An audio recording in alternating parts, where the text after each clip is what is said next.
Okay, I'll share my screen. Share. Is that share option? Let's see. Okay. So you all of you know that the Bhagavad Gita which we are reading, everything is available online, but it's good to have a physical copy also. If you need one, I can definitely get you one. But then there is a link, right? Is easily available online, like vedabase.io. If we do a Google on website, like on any Vedabase, the first link comes this one, online Vedabase. It has all the spiritual books. Devotees have spent hours to create this Vedabase site. Very nice. So first link is Bhagavad Gita app here. And as you know, Bhagavad Gita has 18 chapters, right? All these 18 chapters are listed, chapter from 1 to 18. And we are doing chapter 15, the yoga of the supreme person. Okay. Before that, in the introduction, if you read the introduction, that gives you the whole summary of Bhagavad Gita. In the introduction itself, it has the whole summary. This is very nice summary, and someone who does not have time or does not have patience to read the whole Bhagavad Gita, the whole gist is present in the first summary itself in the introduction. So we'll start as usual with the prayers to seek the blessings of Gurus, because one thing is this subject matter is not material subject matter, it's the spiritual subject matter. And before, it's not possible to understand this without invoking the blessings of the Gurus. Okay. So these verses invokes the blessings of Guru, all the previous parampara of Guru, like there is a disciplic succession, everything.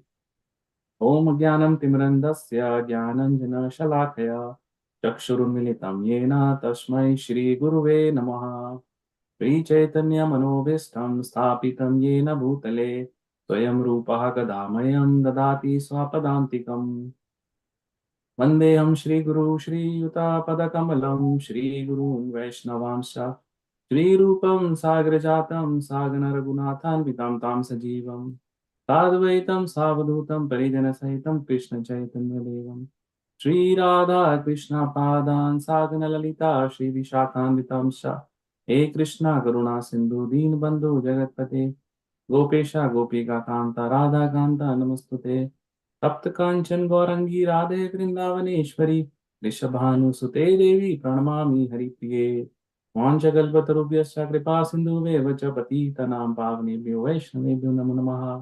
Jai Shri Krishna Chaitanya Prabhu Nityanand Shri Advaita Gadadhar श्रीवासादि Gaur भक्तवृंद। Hare Krishna Krishna Krishna Hare Hare Hare Ram Ram Ram Hare Hare.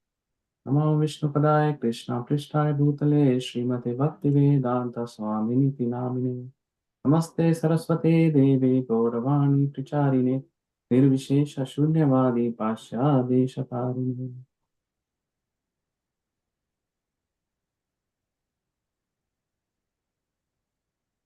Okay. Oh, I see Siddharji also joining. Thanks, Siddharji. Hare Krishna Prabhuji. Oh, you are at work? Yes, Prabhuji, I'm at parts inventory hai thoda sa, so yeah. Okay, that's fine. You can listen. Yes, thank you. Okay. Today we are discussing chapter 15, the yoga of the supreme person. Okay. In this chapter, Lord Krishna, I'll again share, tells about himself, about the reality of this material nature, about the spiritual world. All of you know that there is a world beyond this this material world, where if one goes to that spiritual world, he does not come back. Right? All of you know. If you know, don't, then I today we are going to discuss that, and what is this material world of, why it came into existence, why we are here, and then how does the supreme abode or the spiritual world looks like. All this we are going to discuss in today's class. And then again, the three things which I was telling, who are we, what is our relationship with the Supreme God, how one should act according to that relationship, and what is the goal of human life. These are fundamental things which an intelligent person should ask, like why I am here in this world, what is the purpose of my existence, and where I am going, what I should be doing in the life, right? This is what differentiates us from animals, because in this human form, we have been given an intelligence to think about and to talk about this subject matter, right? So in chapter 15, if you see the first verse itself, uh, it says the Supreme Personality of Godhead said. Now here the Supreme Personality of Godhead is referring to Lord Krishna. Why it's saying like this? Because first of all, he is the supreme, like there is no power beyond Krishna. Second, says the personality, meaning he has a personality. Since we all of us has a personality, so he also has a personality. He's a person. Godhead means he's the head of all the gods. Like there are so many gods, right? And this is one of the confusing points. Like people think, who is the God? Because there are so many. So he is referred as Godhead, meaning he's the head of all the gods. We know there are how many? 33 crore, which is almost 330 million gods, Devi Devtas. There is a separate category of them. But he is beyond that. He is the supreme God. Right? So that is why he is known as the Supreme Personality of Godhead. And that's the chapter title is also the Yoga of the Supreme Person. So he starts this chapter by saying this verse that it is said that there is an imperishable banyan tree that has its roots upward and its branches down, and whose leaves are the Vedic hymns. One who knows this tree is the knower of the Vedas. Now, this may sound confusing that how come the tree has its roots upward? Generally, the roots are always down, right? If you have seen the tree, any tree, roots are always down and the branches are upward. But here, Lord Krishna is talking about a tree which has its roots upward and branches down. And he's saying the leaves of that tree is the Vedic hymns, and one who knows this tree is the knower. Okay, so I will solve this mystery. I'll show you that tree which he's referring. Let's just show you the tree which he's referring here. So here, so this banyan tree is not found in Canada, but in India you will have this banyan tree. These are big, big, giant trees, and these are thousands and thousands of years old. So if you look, this is the real tree, right? Prabhu. Can you see my screen?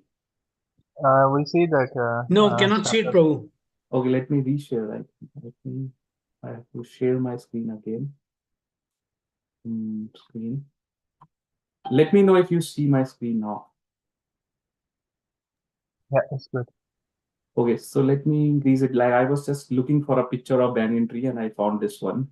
Someone posted. So this is how the banyan tree looks, right? It's a giant tree, thousands of years old, still found in India. And if you see, sometimes it has this roots downwards and its branches upward. This is how it looks. But if you see the mirror, if this tree is on the bank of a water body, let's say on a river, and if you see the mirror image, then if you see this mirror image, then its roots are upward and its branches downward, right? So that is what Krishna is referring. He's referring the banyan tree, which is a mirror of the actual tree. Okay. So in the mirror, everything looks upside down. So if we go back to the verse, what Krishna is telling here is he's referring to this material world, which is like a mirror image of a spiritual world. Okay. And this is like a upside down banyan tree, which has its roots upward and branches down. So one who knows about this is the knower of the Vedas. He knows about all the Vedic knowledge. Okay. So consider that the spiritual world so if we consider the total creation, both material and spiritual, as 100%, 75% creation is the spiritual world. And only 25% creation is the material world. And in that 25%, there are millions of universes like ours. Ours is just one universe amongst those millions. You could imagine how big is the material world, which is 25%, and how big is the spiritual world, which is 3 times that of material world. And this material world where we are is just a perverted reflection of the spiritual world. And because the reflection is always looking upside down, so here, whatever happens in the spiritual world, here everything happens in a perverted way. And I'll give you a few examples there like that. But just to give you idea, here Lord Krishna is talking about this imperishable banyan tree, which is he's referring to the material world. And then further he says that branches of this tree extend downward and upward, nourished by the 3 modes of material nature. Twigs are the objects of senses. And tree also has roots going down, and these are bound to the fruitive actions of human society. So what basically is saying that this tree is nourished by these 3 modes. We all know in the material nature, we are all bound by the 3 modes. Like the nature binds us because all of us are under the influence of these 3 modes: mode of goodness, passion, ignorance.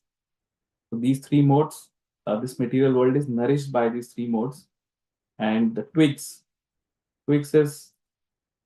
are the objects of senses. Like everyone in this material world wants to enjoy their senses, and they work very hard to satisfy the demands of the senses, right? And that is what is called, these are bound to the fruitive actions of human society. Fruitive action means action which are done with the intention of receiving the fruits in return for to enjoy the fruits. Now, before we go further, let me show you a picture of the spiritual world and material world. Again, can you see my screen? Yes? Yes, Prabhu. Yes, Okay. Prabhu. So this is a nice picture which shows both the material universe and the spiritual universe in one frame. But I will zoom in, and first we go from where we are. Okay. And then we go to the spiritual world where we are supposed to go. Okay. So if you see, this whole universe is in the form of a oval shaped egg. Okay, this is one universe among unlimited material universe. So this is our universe. But there are millions of universes which I was telling, right, in the floating in the sky. Okay. So now in this universe, we had 14 planetary systems. How many? 14, 1 4. And our Earth planet is right in between, right? Where you say you are here, this is our Earth planetary system. In Sanskrit, it's also known as Bhur Loka, Earth planet, middle planet system. It says Earth planet, but it's a planetary system which has again many different planets. It's not just one planet. We already know that scientists confirm that there are 8 planets, right? Mercury, Mars, Jupiter, Saturn, all those, Pluto. But beyond that, there are further many planets, even in this Bhurloka or the middle planetary system.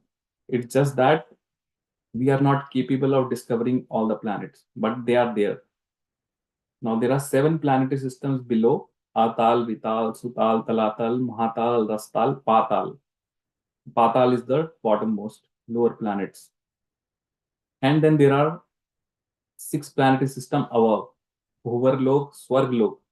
Swarglok is the one which is referred, commonly people say Swarg, heavenly planets, which is the abode or the place where 33 million Devi Devtas or demigods live. Okay, their lifespan there is bigger than ours. Like they live there for thousands of years, and there is no suffering. So that's the Swarg. Then Maharlok, then Janlok. Janlok, if you have heard in science, there was this Saptarishi. There are 7 sages who live in the Janlok. Then there is a Taplok and Satyalok. Satyalok is the topmost planetary system in this whole creation, where Lord Brahma, who is the secondary creator, he lives there, Lord Brahmaji. And these different planetary systems have different dimensions of time. For example, 6 months on our Earth planet is just 12 hours in the planet of Swarg. So 12 hours of Swarglok is equivalent to 6 months here. And so basically one day, 12 hours and 12 hours of day and 12 hours of night makes one day in the Swarglok. That is equivalent to 1 year here, right?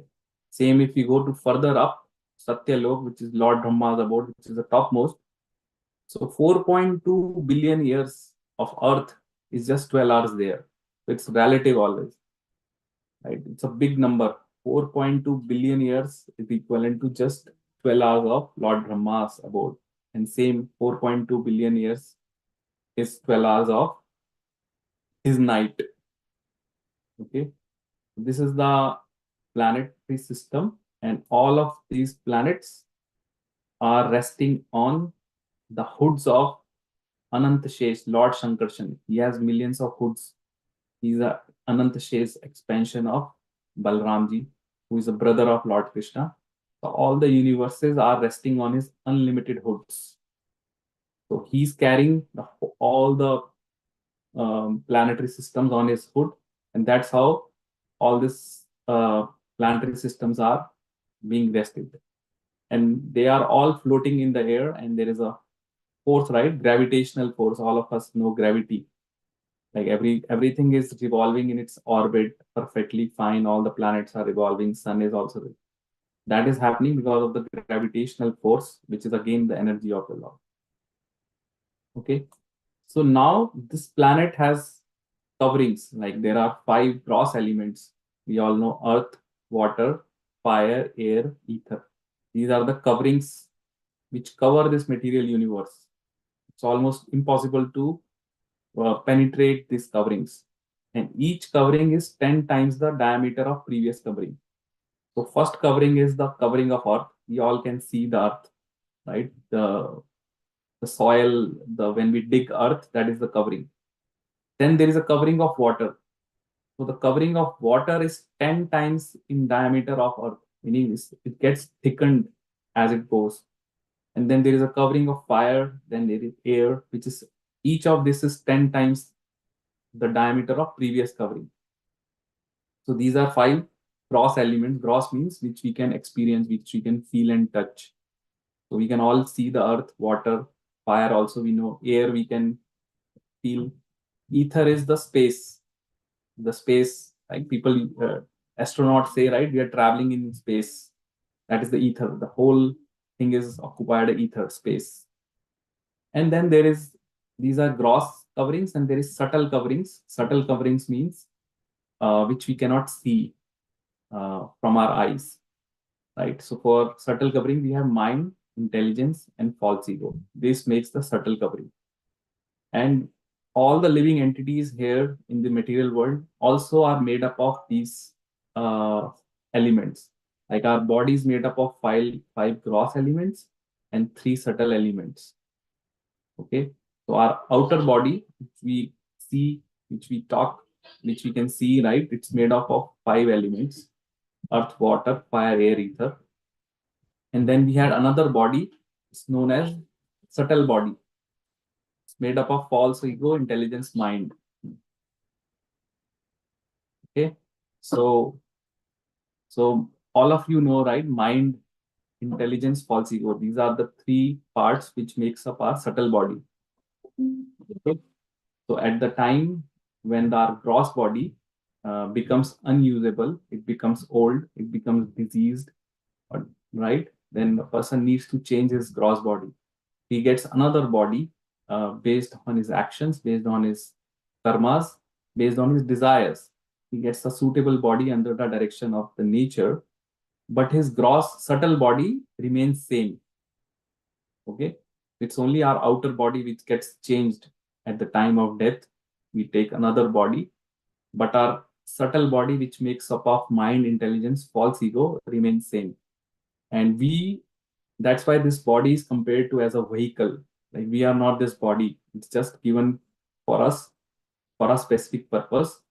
We are actually the spirit soul, the Atma. We are the spirit soul who is covered with this subtle body, one layer, and then another gross body, which is the outer layer.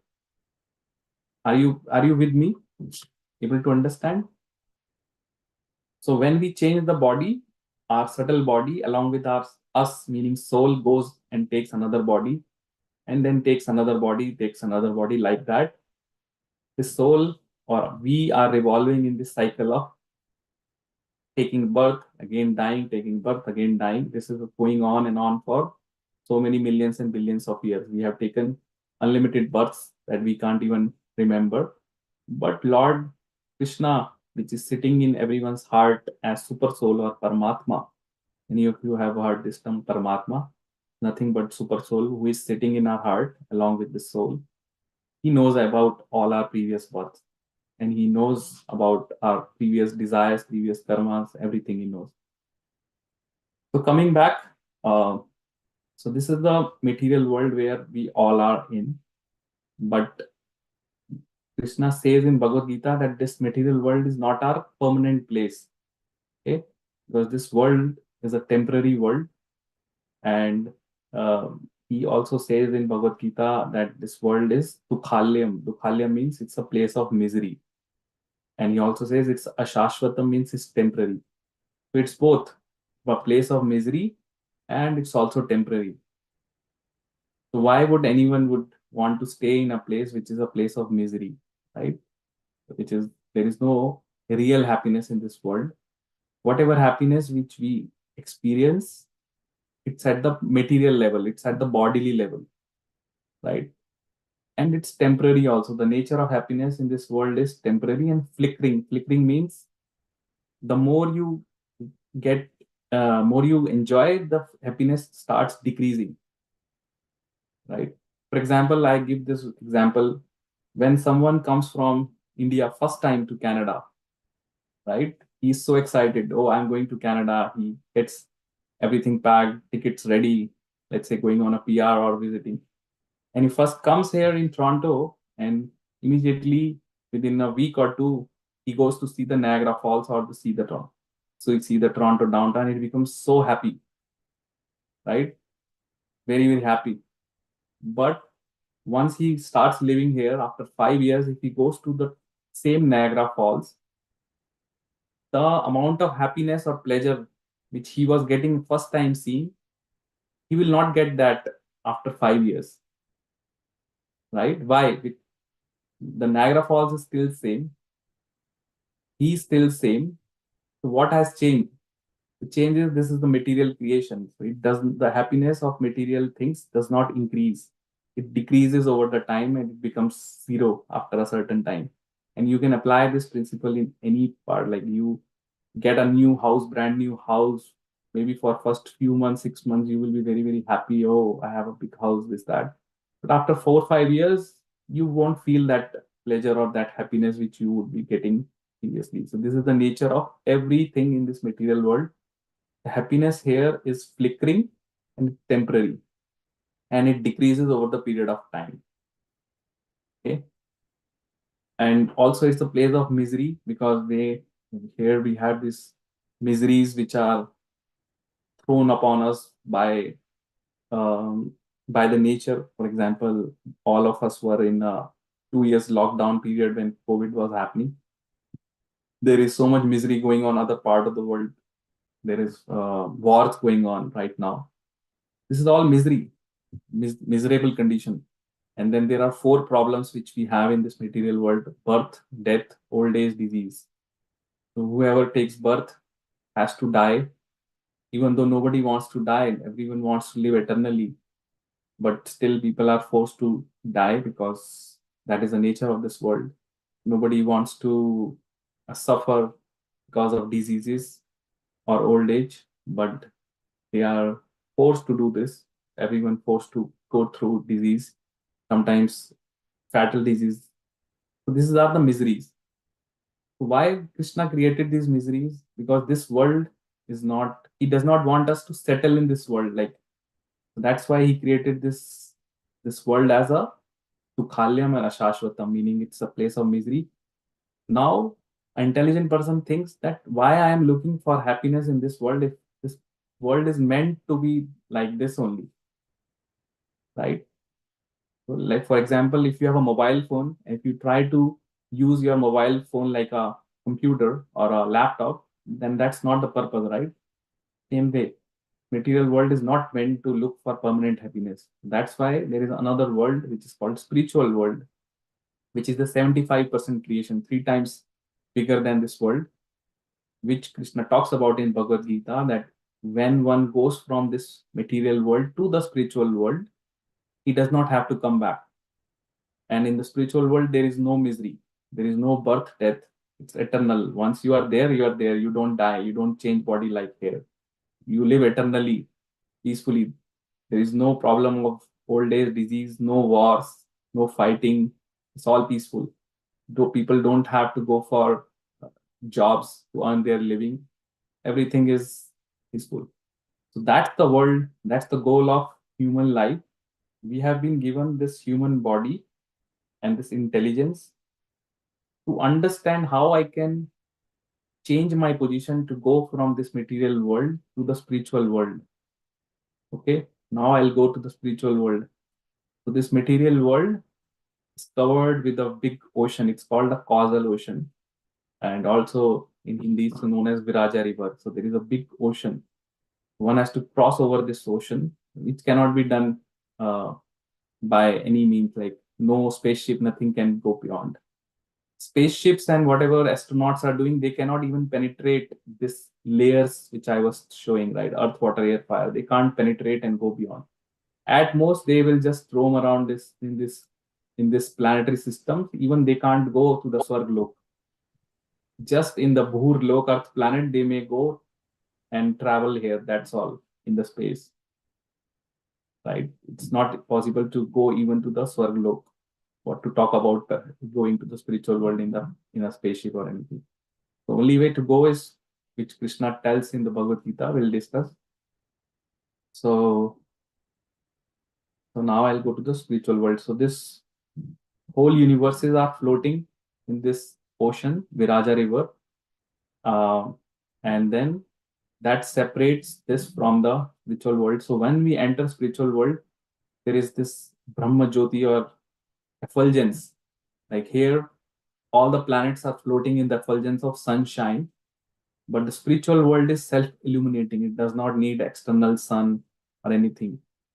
So from where the light is coming? The light is coming from the body of Lord Shri Krishna and the planet where he lives. The planets there are self-illuminating and there is so much light. So there is Brahma Jyoti. So all the Gyanis and Yogis who want to merge, they go here. Then there is Lok called Sadashiv Lok, Kailash, where the Sadashiv, the Lord Shiva, like Sadashiva, lives there with Parvati. Shiva, which we had here in the material world, is expansion of this Sadashiv who is in the spiritual world. I was telling you, right? Everything here is a reflection of what we had in the spiritual world. Okay. And then there is this world known as Aishwarya Dham, which is the Vaikuntha Lok. Okay. Where Lord Krishna resides as Vishnu and Narayan in Vaikuntha Lok. There are millions and millions and billions of planets. Like you see one small planet like this. So people over there have bodily features similar to Lord Vishnu. Like they have 4 hands, quadruple 4 hands, and bodily complexion is also bluish color. And there is a lot of Aishwarya. Aishwarya means opulence in this. It's predominated by opulence. You see the word predominated by opulence. In this world, there is a lot of opulence, Vaikuntha Lok. Everyone has big houses. Everyone has their own airplanes. People travel from one place to another at will in their airplanes, or they can even fly. And there are millions and millions of trees which are known as desire tree, kalpa vriksha.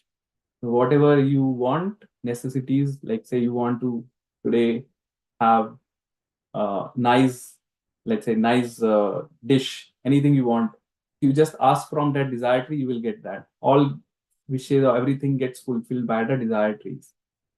But here, Lord Krishna is expanded as Lord Vishnu, and everyone knows that Lord Vishnu or Lord Narayan is is uh, is the prime main Lord, and he is worshipped here in awe and reverence, like with respect. And I'll give you example between Lord Krishna and Vishnu. There is no difference.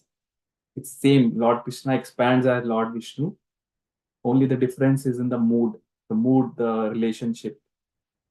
So that's Vaikuntha Lok. All there are many millions of planets in this lok. And then further, if we go further, then comes the Madhurya Dham. Madhurya Dham is the dham which is predominated by sweetness.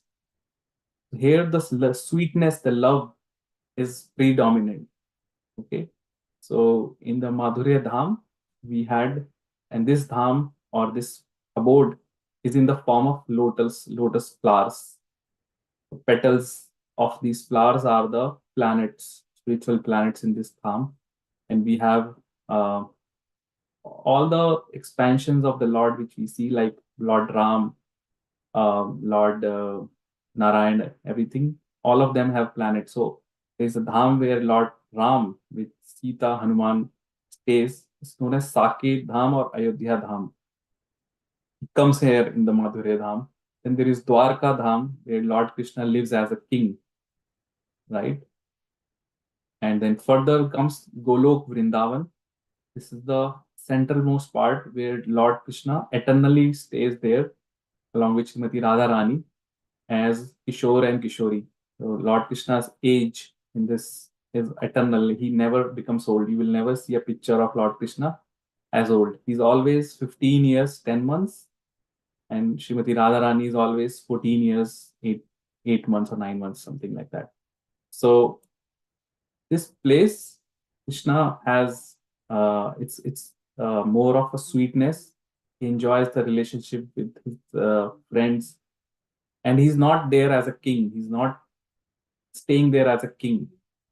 He lives as a king. He expands and lives as in Dwarka, and Ayodhya also. There is Lord Ram is king, but in Golok Vrindavan, he's more informal. He's like at his home. At your home, you are very informal, right? With your family members, you don't behave as how you behave in the public, right? So Krishna's home is Golok Vrindavan, where he just be himself. He just enjoys there. He enjoys playing with his friends. He enjoys playing like having pampered by his parents, everything. So the difference between Krishna in Golok Vrindavan and in Vishnu in Vaikuntha is same as, I'll give you example. In material world, let's say we had a big personality like a Supreme Court judge, right? Now, Supreme Court judge in the court will behave like everyone will say, "My lord," and when he comes, everyone will stand up, and when he says order or then everyone behaves. So there is a lot of respect, lot of adoration, a lot not adoration, lot of awe and reverence is there in the court, right? He behaves formally, but same judge when he goes back to his home and he's no more a judge at his home. He's just like another family member. His children may be playing with him, his grandchildren may be climbing on his back, and everything they will be doing, and he will be having a relationship with his wife and everyone. So he is at his home. He will not be in his formal clothes. He's being natural himself, right? So that is what it is. Krishna, when he's like a judge, that is this Vaikuntha Lok. He's worshipped as in awe and reverence. People, the residents over here, they know he's the Supreme Lord. They always see him like that. He get all the respect, everything. But then you cannot have closeness in this here, right? You cannot have a friendship here. You cannot have that. So for that, Krishna enjoys all that relationships in Golok Vrindavan. Here, he's informal. He does not wear any specific dress. He's not king here. Nobody knows he's king. He's just one amongst themselves, and he enjoys five mellows or relationship with everyone, like friendship. Then dasya bhav is the servantship. Then madhurya bhav. Then vatsalya bhav is parentalhood. So like that, he's by himself. So that is the Golok Vrindavan of in spiritual world where Krishna is by himself. And there is Mathura Dham. Everything which we see here is a reflection or expansion of the spiritual world. Now, if one goes to any of these worlds, like either here or here, he does not have to come back because these worlds are eternal. There was never a time when this was not there, nor ever in future. They are all eternal worlds. Everything here is eternity. Okay? In the material world, we live mostly in the past or future, right? The present is very less.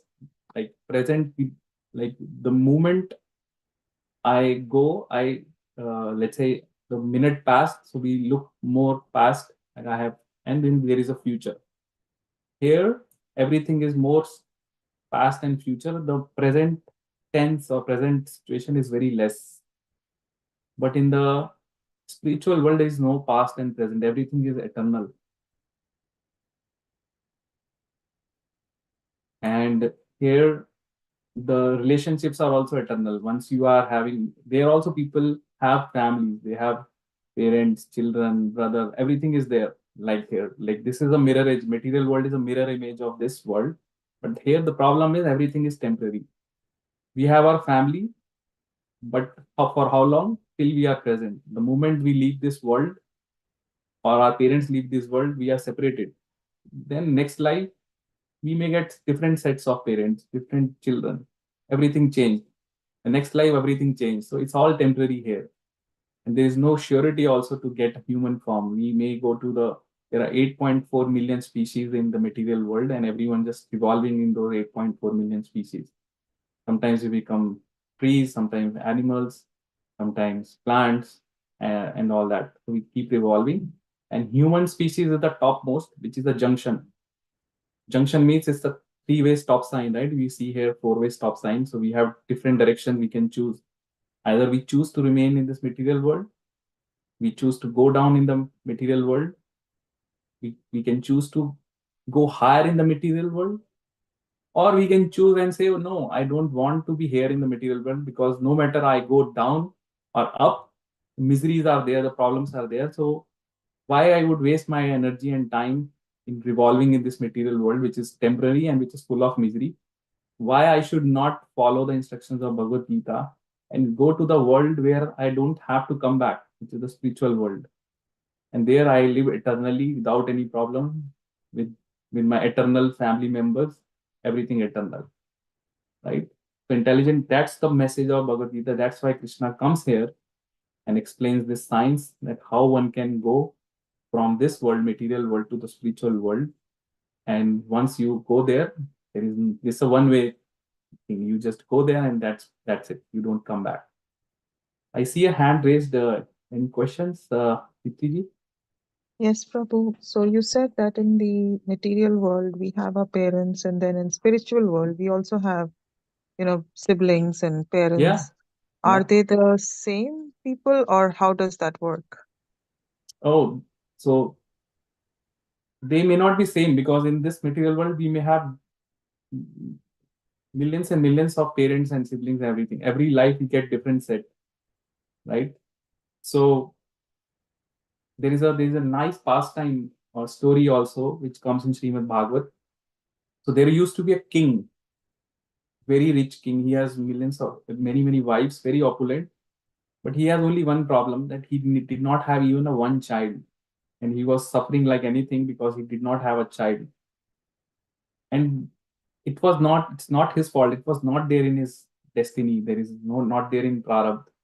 One day Narad Muni comes to him and he saw him very sad and he say, oh, I don't have a child. Narad Muni says, don't worry, it's not there in your prarabdha.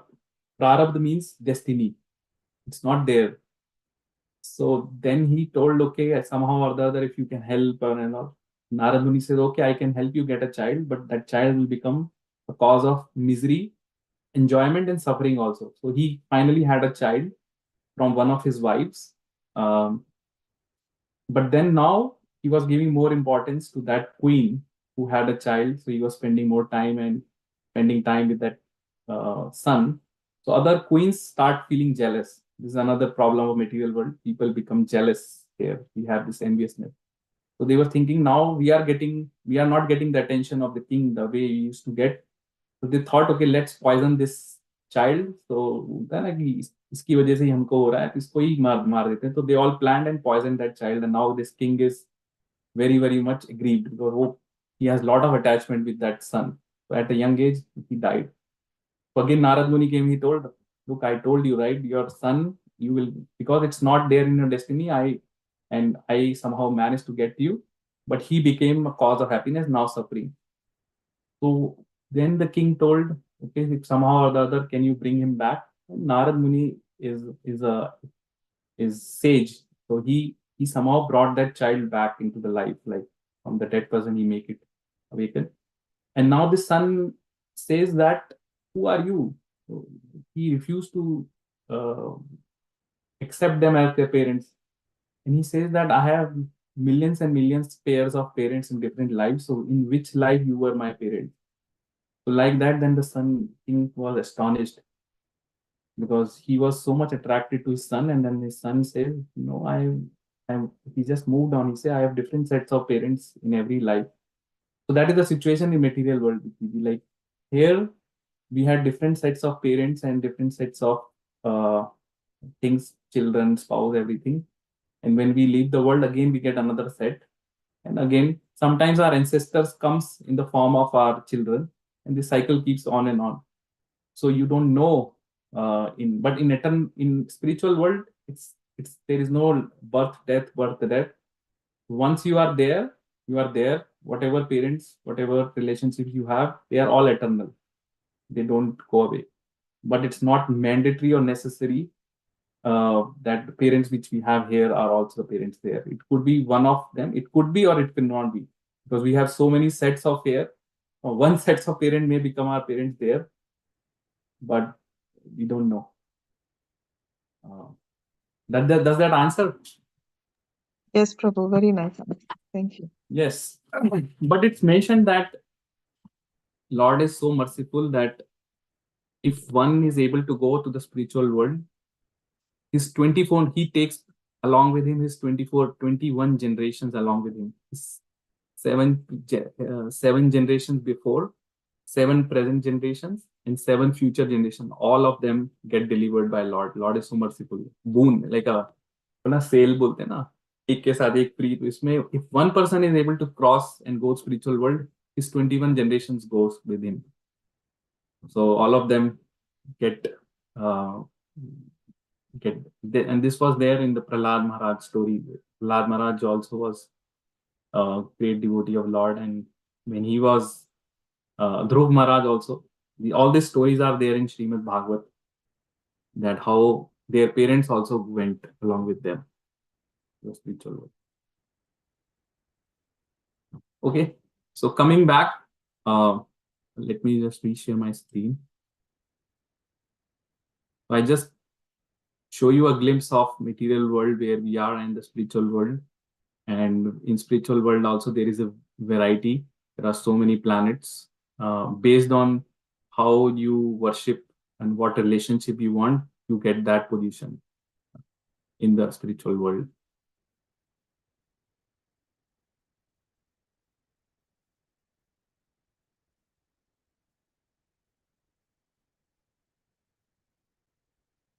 Okay, so now I'll go back and we discuss about further about the Bhagavad Gita. Here. Okay, so chapter 15. Okay, so here Krishna is talking about this material world only in the form of banyan tree.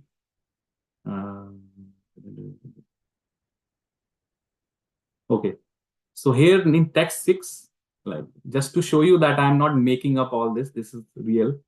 Krishna says that supreme abode of mind, the supreme abode of mind means referring to the spiritual world where he eternally lives. The supreme abode of mind is not illumined by sun or moon, nor by fire or electricity.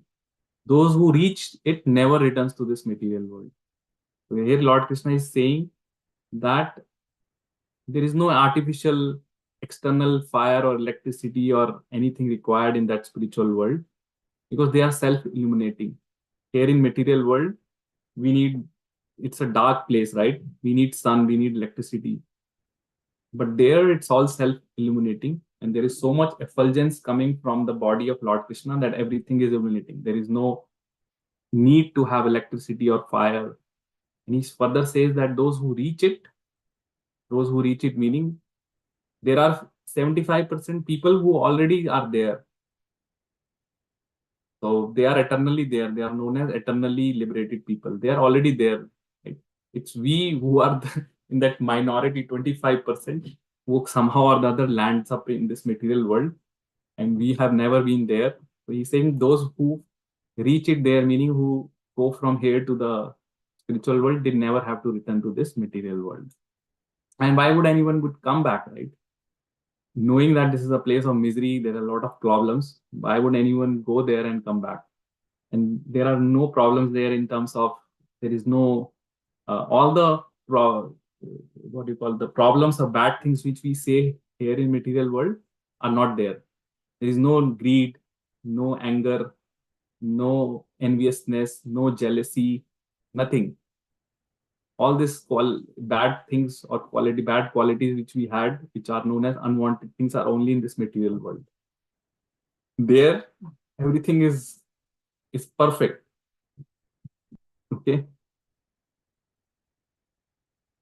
And then Krishna says the reason why we are here is that living entities in this conditioned world, in this material world, he's saying they are my eternal fragmental parts. We are all part and parcel of that Supreme Lord. Krishna is saying you are mine, like we are all belong to him. But due to conditioned life, they are struggling very hard with the six senses, which include the mind. Because of being conditioned by the material nature, because of coming under the influence of material nature, we are all living entities in this world are all illusioned. We are basically, everyone is running after that happiness, but that happiness is eluding. It's not fine. People are not finding that happiness. Everyone is doing like from morning till evening, working hard, going around, making money, buying house. Realtors are selling houses. People are flipping houses, thinking that something will give me happiness. But because this material world is made to have is a dukhalyam, it's a place of misery. No matter what you do, it's a place of misery. The topmost billionaires also, who have billions and billions of dollars, and like Bill Gates and these, they also have misery. Nobody is happy here. Someone who has a lot of money, he has problems, health problems, he has relationship problems, that people are having so many problems in life. There is so much anxiety. So everyone is here struggling very hard with the six senses, including mind, right? So there is no peace here because everyone is just under the influence. And Krishna says the living entity, material world, carries his different conceptions of life from one body to another, as the air carries aroma. Thus he takes one kind of body and again quits to take another. So this is going on and on. Based on our desires, based on where we want to go, what we do in this life, that determines our next life. Then we take another body. Then we do further actions that takes another body. Like that, we keeps on taking body, but there is no respite.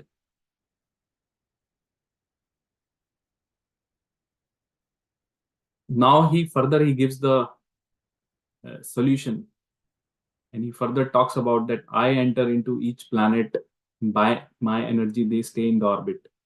So it's not that automatically everything is happening. The sun is rising on its time, Earth is revolving in its orbit. There is some force, some energy behind this. That divine energy is Krishna's energy. Here Krishna is saying, I am the one who enter into each planet. By my energy, they stay in the orbit. I become the moon and thereby supply the juice of life to all vegetables. Sometimes scientists says that this is all happening automatically or under the influence of nature, but that nature is the energy of Lord Krishna, right? Krishna says even that I am seated in everyone's heart, and from me come remembrance, knowledge, forgetfulness. Okay, so everything which we know, anything which we have to, if we are able to remember, it's because the remembrance is coming again from him. Knowledge is also coming from him, right? And finally, he says, whoever knows me as the Supreme Personality of Godhead without doubting, we should have a firm faith, is the knower of everything. He therefore engages himself in full devotional service to me. And this is the most confidential part of Vedic scriptures. And it is disclosed now by me. Whoever understands this will become wise, and his endeavors will know perfection. So basically, the only way to go from this material world to the spiritual world is to engage in devotional service, which means bhakti. Bhakti, the devotional service means changing our consciousness to do everything for the pleasure of Lord Krishna. And what he wants, first of all, we need to know what he wants, and then only we can give pleasure, or we can work for him, right?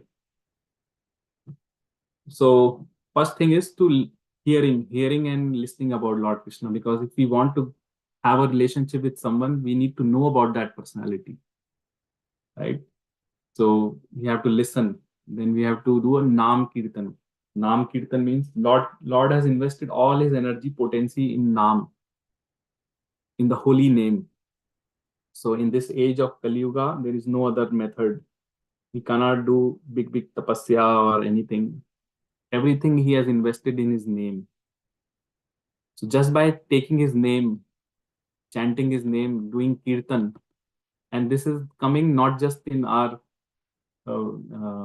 culture, it's there in everywhere. Like even in Christian, they say, "Thou shalt chant the names of the Lord." In Muslim also, they say, "Chant the 99 names of Allah." In Sikhism, you say Shabd Kirtan, Gurbani, right? You should chant the name. So because this is the prescribed method of this age of Kali Yuga, and just by taking the names of the Lord, just chanting, one can transcend and surpass this material creation, all this big thing. Otherwise, it's not possible to surpass. You cannot escape this material creation just by your own endeavor. You need the blessings of the gurus, and you have to follow what gurus have told. And all the gurus, everyone has says and stressed on the Nam, to take the holy name. So here we chant the Maha Mantra, which we had.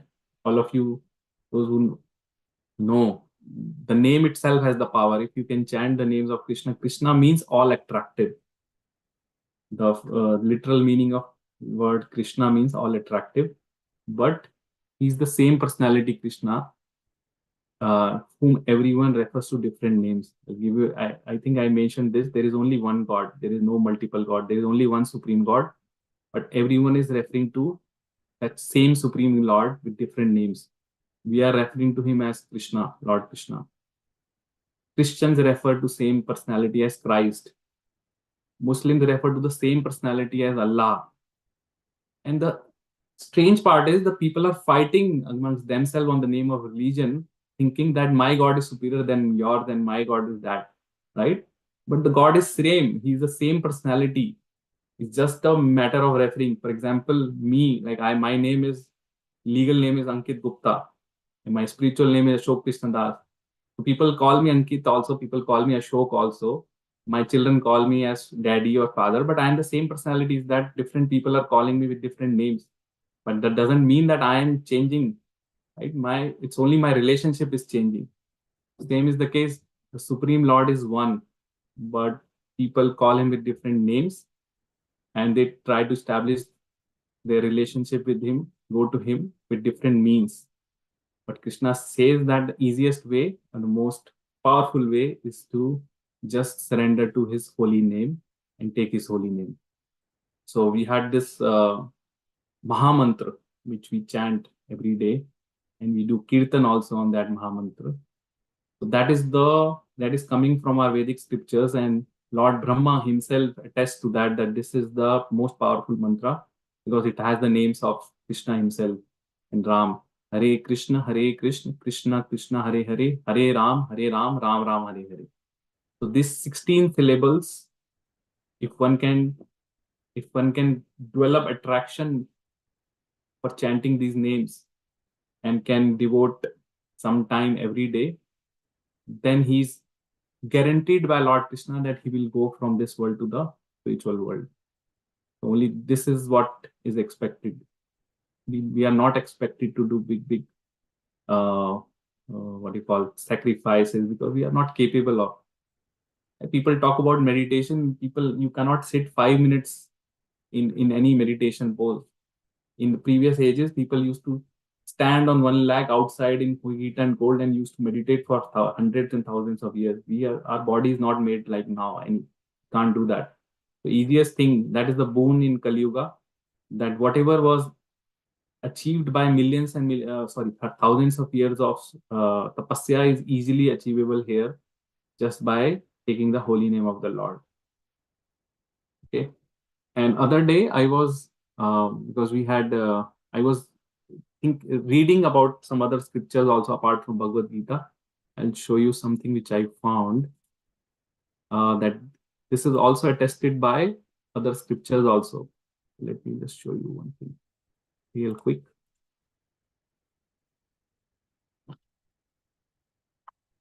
Give me 1 minute.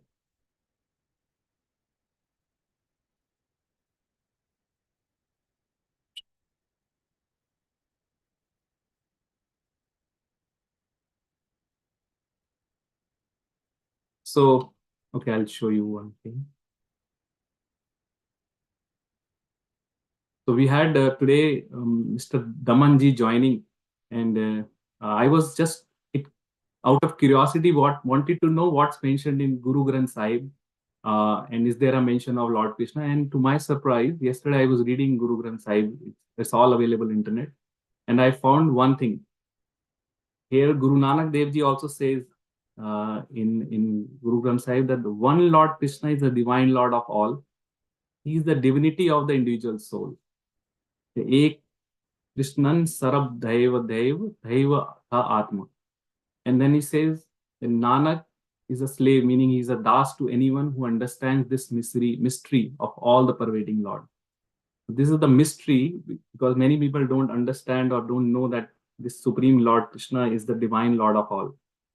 Right? That's why we call him as Supreme Lord, Supreme Personality of Godhead. But even in Guru Granth Sahib, those who know or read this, there is a verse which comes from Guru Nanak Dev Ji himself. Because all the gurus, they know about this truth. This is the absolute truth. No matter what faith one is following, but this is the absolute truth. And absolute truth cannot change. Right? It cannot change based on my faith. Right? For example, sugar has the quality of being sweet. Now it does not matter if I taste, if a child tastes sugar or any XYZ person taste, it will have its quality of being sweet. It cannot become salty. The same, the absolute truth, which is Lord Krishna, remains like that. Nobody can become like Lord Krishna because he has his own unique position. He is the divine Lord of all. So all the you can see realized souls understand this and they know about this, but this is still a secret. It's a mystery. Why it's secret? Because there are a lot of people who do not accept this, like because of their demoniac nature or because of their conditioning. So that's why Krishna has given this knowledge, this secret knowledge in Bhagavad Gita. If you read here, that's why Krishna is telling here that this is the most confidential part of Vedic scriptures. It's not something which is, that's why Bhagavad Gita is also known as the open secret. It's available for everyone, but only those will understand this most confidential part who had the blessings of Lord himself. Because Lord is giving that intelligence, right? And he is giving that faith. Unless he bestows that intelligence, faith on someone, people will not take it. People will say, oh, this is mythology and this is that, this is this, that, all that. And that is why it's a mystery. Still, it's a mystery. And not many people, like out of maybe what is the population of whole world? Maybe 7 billion. Out of 7 billion, very few, maybe few millions only may know that Lord Krishna is the Supreme Lord. Out rest all are still in ignorance. People don't know and they don't want to be known because they still it's a secret, and then they yet do not have that pious credit, that kripa from the Lord or Guru kripa to understand this subject.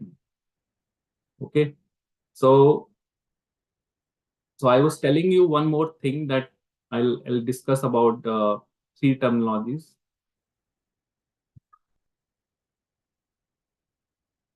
So in summary, there are Sambandh Gyan. Sambandh Gyan means what is our sambandh, what is our relationship. First of all, we need to know who are we, then only we know what is our relationship with this, with everything. So we are the spirit soul, we are Atma. We are part and parcel of the Supreme. Krishna here only says that we all are his eternal fragments. This verse is important. Mamev Vamsa Jeev Loke Jeev Bhut Sanatana. Sanatana means we are eternal. It's not that we just become his eternal part now. We have already, we from time immemorial are his eternal fragmental parts. It's just that because of our conditioned life, we have forgotten that. And we are just struggling very hard with this. Imagine we are all the sons of a great, like a rich person, like Lord Krishna has all the opulence. And still we are struggling in this material world because we have forgotten our original eternal relationship with him. So in this verse, the identity of living being is clearly given. We are all part and parcel of Supreme Lord eternally. It is not that he assumes individuality in his conditioned life and his liberated state becomes one. We are all eternally part and parcel. Okay, so that is our Sambandh Gyan, that we are the spirit soul and eternally part and parcel of our spiritual father, which is Lord Krishna.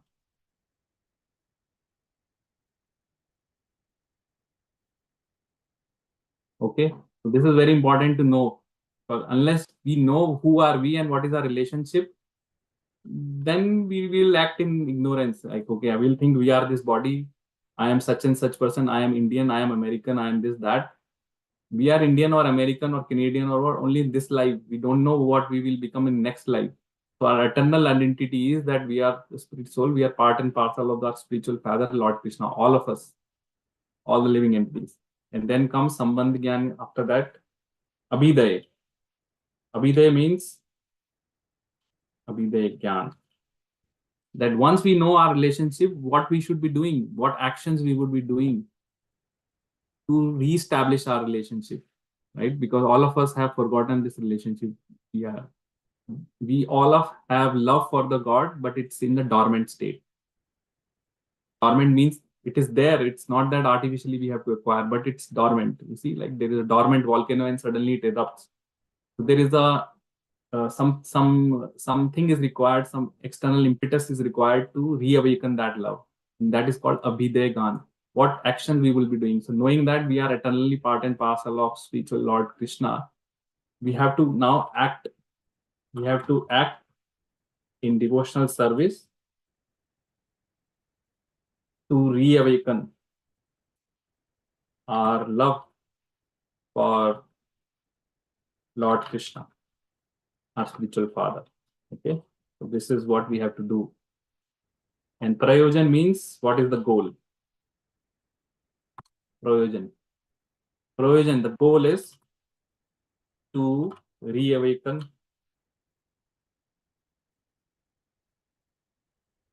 the love for Supreme Eternal Father, Lord Krishna. That is the goal of human life. the human life is only meant for this purpose. Whatever else we do, it's all determined. Like I think I did mention that 6 things in lives are fixed materially.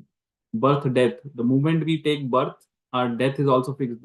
We have given only a specified time in this world, because this is a privilege we have given this body. So birth, death is fixed.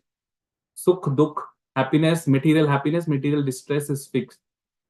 How much money you will make, what car you will have, which country you will live, who will be your spouse, who will be your children, how much happiness, material happiness we'll get from our children, everything is fixed.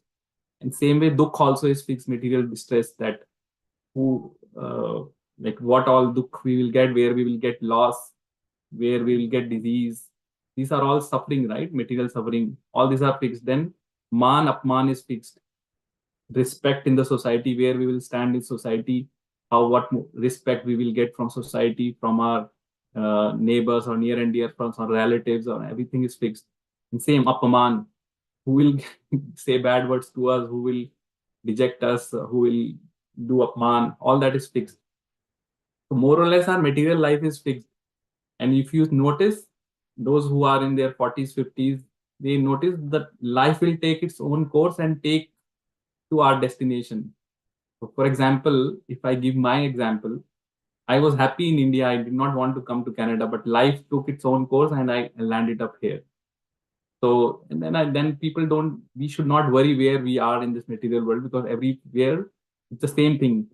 As I was saying, happiness is flickering. Initially, we'll get more happiness, but down the line, it becomes same.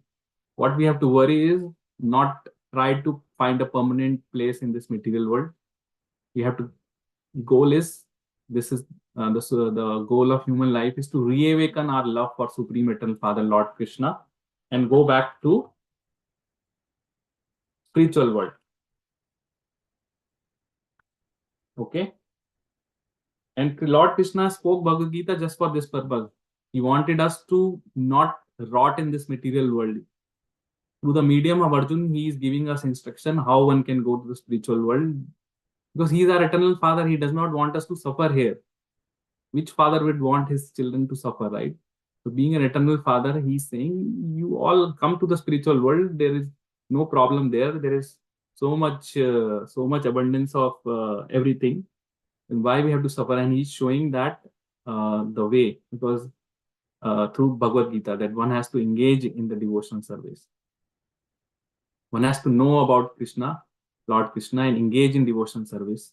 And that's why you hear any guru from any faith, message is same, right? Message is same.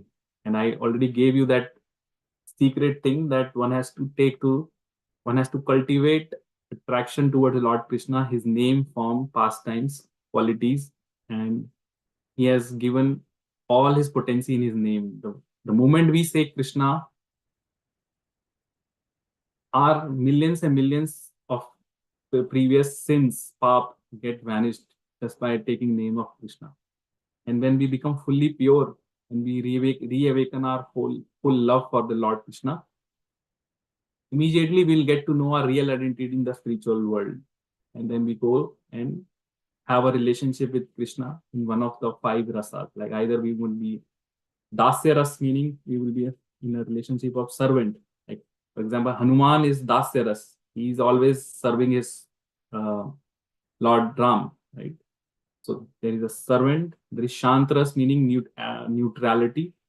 That in spiritual world, even the plants, trees, all this are also having, even the stone, they have their consciousness. There is nothing which doesn't have consciousness.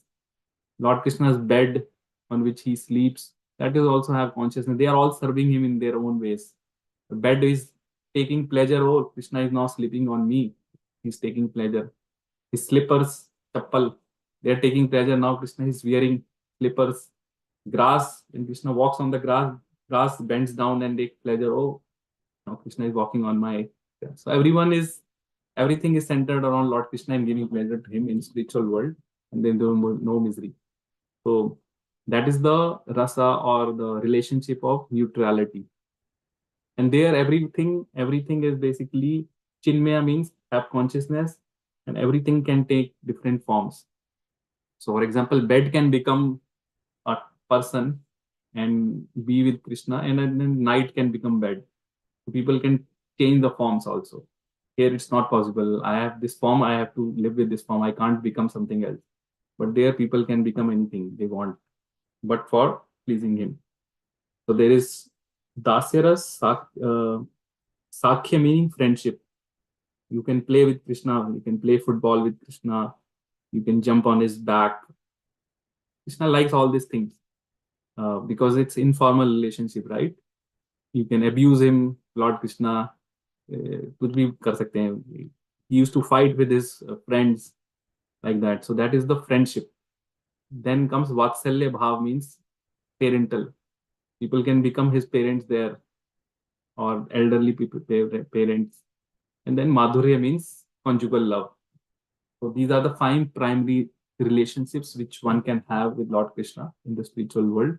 And we all have to just revive our love for Lord Krishna. That is the purpose of human life.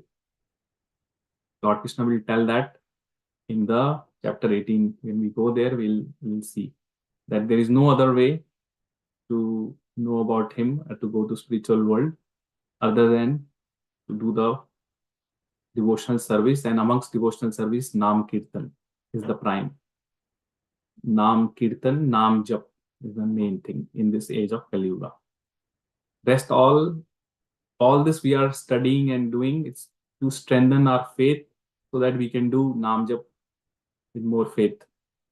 So my humble request for all of you is to just in the morning or evening, whenever you get time, and that's why Krishna has made no rules, no niyam. You can do that chanting of Hare Krishna mantra in any state, whether you have taken shower, not taken shower, you are outside, inside, morning, evening, night, no rules, no niyam. Right? Anytime we can do, even when we are sitting idle, we can in the mind just remember about his name, remember something from this class, because he is absolute. His name, form, pastime, qualities, all are absolute, meaning they give same result. Here in material world, these are not absolute, because if I am thirsty, I have to drink water to quench my thirst. I cannot think, okay, I will just think about water and my thirst will be quenched. No, because it's not absolute. But in case of spiritual world, it's all absolute. The moment we take name of Krishna, it's same as meeting him face to face. So that is the beauty of spiritual world. So my humble request to take this process and start chanting the names. It's very easy. There are only 3 words. And I'll just write that mantra here. All of you know it's very easy. Hare, Krishna, and Rama. These are the 3 words, and the mantra becomes Hare Krishna, Krishna Krishna, Hare Hare, Hare Ram, Ram Ram, Hare Hare. And what it means is Hare is the spiritual energy of Lord Krishna, who is Radharani. So we are just asking, the meaning of this mantra is, Hey Hare, Hey Radharani, please engage us in the service of Lord Krishna. That's it.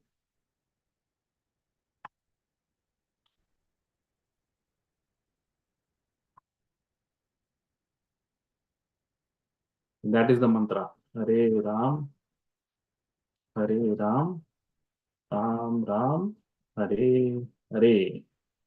Very easy. Even 3-year-old, 4-year-old child can also recite this mantra. There is no niyam, nothing. Right? For all other Vedic mantras, you have to have certain qualification. You can't just chant like that. Then those mantras needs to be given by the guru, and then only they will have the benefit. But this is the universal mantra. This is the Maha Mantra, where Krishna is giving this freely to everyone. And in this age of Kali Yuga, this is the only way to achieve the spiritual perfection. And you will achieve spiritual perfection, and also you will not feel like you will always be in a winning situation wherever you go, because the byproduct of this mantra is a lot of material opulence. Whatever you need, all your wishes will be fulfilled. Material wishes also will be fulfilled. I will take care. Everything will get fulfilled. Okay, so we stop here, and if you have any questions, then we can take. But I think today lot of things were covered, and whoever has not listened to previous classes, today I covered everything, like from chapter 1 till 15. This is the gist of Bhagavad Gita, which Krishna is telling. Because in the beginning, he talks about Karma Yoga, Dhyan Yoga, Sankhya Yoga, all those yogas he talks, but at the end he says, just do Bhakti Yoga and that's it. Right?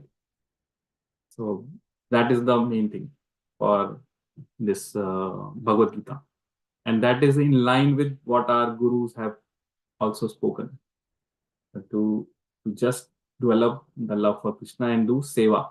Seva is the devotee seva. So Chaitanya Mahaprabhu told three things. Nam Ruchi. Nam Ruchi means have taste for the Nam. Vaishnav Seva, do the service of Vaishnavas. Vaishnavas are those who are taking the names of the Lord. Anyone who is chanting the names of the Lord is devotee of the Lord.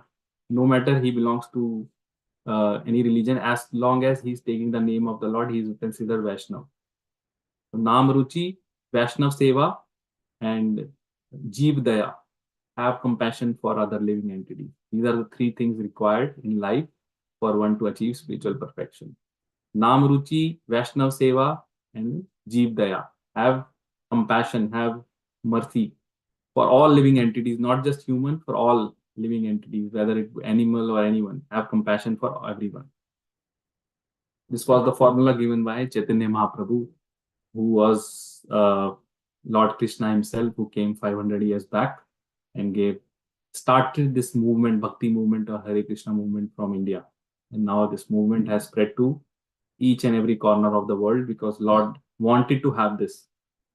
So he predicted that this movement will go on for next 10,000 years because this is Lord Krishna's desire that he want this movement to progress. And today we see Hare Krishna has become a household name. Like you go any part of the world, you will find a Hare Krishna temple or center or devotees like Russian, Black, Chinese. Now Chinese also are taking interest. Every people from all walks of life are able to do this. Why? Because this is beyond the bodily level. Krishna does not say, okay, if you have slanting eyes or you have black body complexion, you can't do this, or if you are this. This is at the soul level, and at the level of soul, we are all same. We are all part and parcel of the same God. So we are all brothers and sisters. So in the Bhagavad Gita, there is no mention of that. This is only the Hindu text or Hindu religion. There is no mention of word Hindu also. Because this is for humanity, it's for everyone. And that's why Russians, Americans, Chinese, black, white, yellow, everyone is able to follow the instructions of Bhagavad Gita because this is universal instruction, not for any particular sect or any particular class. Okay. Any question, comment, anyone before we conclude?